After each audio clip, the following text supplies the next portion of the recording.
2016 से पहले की मैं लाइव बता रही हूँ कि 2016 में मेरा चुनाव हुआ था परमेश्वर में।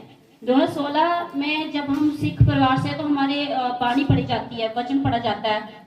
तो जब मैं वहाँ वचन पढ़ती थी, बाणी पढ़ती थी, वहाँ पे भी सेवा, हर तरह की सेवा करती थी, लेकिन मैं एक ही बात बोलती थी, परमेश्वर तू कहाँ है, मुझे तेरी आवाज नहीं सुनाई देती, क्योंकि अगर तू सचमुच यहाँ है तो तेरी आवाज तो मुझे सुनाई देनी चाहिए।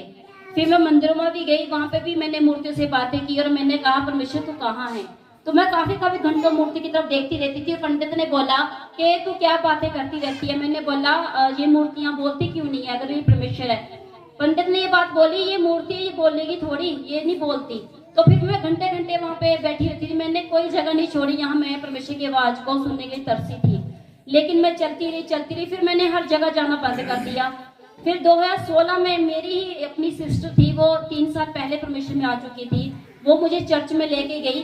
उसने मुझे कहा मैं तुझे एक नई जगह लेके जाती हूँ चर्च। मैंने उसको बोला कि नहीं, मैं सब जगह जा चुकी हूँ, मुझे कहीं भी परमेश्वर की आवाज नहीं सुनाई देती। तो मैंने बिलीव नहीं किया। वो कहती तू यहाँ जाके देख, मेरा विश्वास है कि तुझे परमेश्वर की आवाज जरूर सुनाई देगी। फिर वहां जब मैं गई, ऐसे ही काफी हजारों की वहां भीड़ थी, ऐसे लोग बैठे हुए थे। तो मैंने सब जगह देखा, लोग वर्शिप कर रहे थे जैसे आज वर्शिप होती। मैं हैरान थी, यहाँ पे वहां पे कोई मूर्ति नहीं थी, कुछ भी नहीं, किसी चीज की कोई छवि नहीं थी। वहां पास्टर से ऐसे वर्शिप कर रहे थे, कलीसिया वर्शिप कर रही थी। मैंने बोला ये कौन सा मंदिर है, चेयर्स भी हैं, लोग ऐसे झूम के नाच रहे। तो मैं काफी हैरान थी, जैसे आप लाखों जैसे भीड़ में काफी पीछे से, मैं लास्ट में पीछे मैं बैठी हुई थी। और वहाँ पे बाहर से अमेरिका से प्रॉफिट आए हुए थे, तो उन्होंने वहाँ पे पूरी कलीसिया में प्रोफेसी की।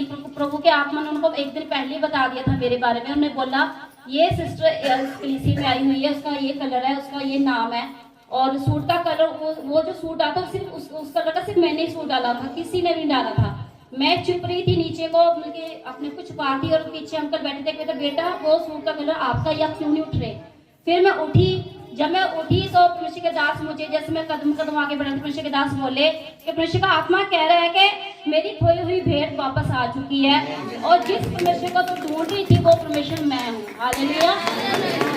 और क्योंकि जब उन्होंने ये बात मुझसे बोली, मैंने सोचा कि ये बात तो मेरे को ही पता था, मैंने किसी से नहीं ये बात बोली थी, और ये इन दास को कैसे पता चला। उन्होंने पर्सनल बातें काफी मेरे बारे में बताई, और उन्होंने बोला कि परमेश्वर का आत्मा तुझसे ये कहना चाहता है कि परमेश्वर ने तुझे अपने कामों के लिए चुन लिया है, और आने वाले टाइम में तो परमेश्वर की रूहों को बचाएगी, तो भीड़ों को छुटकारा परमेश्वर तेरे द्वारा करना चाहता है, बहुत सी फंसी रूहों को बचाना चाहता है। मैं उस टाइम समझ नहीं पाई, मैंने बोला मैं तो कुछ भी नहीं हूँ, मैं तो